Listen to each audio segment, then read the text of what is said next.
Nagkasiksikan, nagkatulakan, ng ilan pa ay hinimatay. Makita lamang si Sanjay.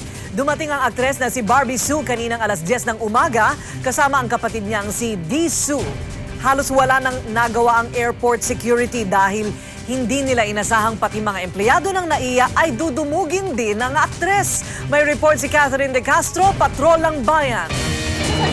Sa sobrang pananabik ng mga pasahero at empleyado ng NAIA, paglapag ng eroplanong sinasakyan ni Sanjay, lahat na lang ng babaeng singkit na may mahabang buhok tinitilian. Pero nang lumabas na ang aktres, kasama ang kapatid na si Dee Sue, nag-hysterical na ang lahat.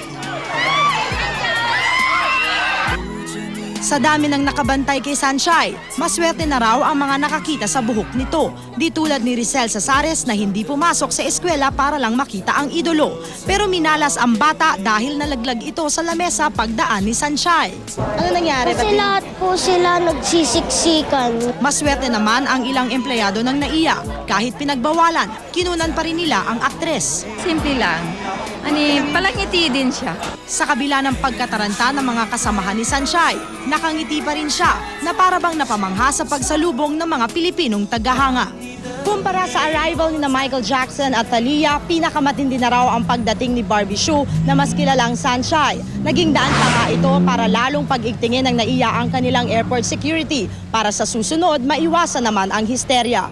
Para sa TV Patrol, Catherine De Castro, ABS-CBN News.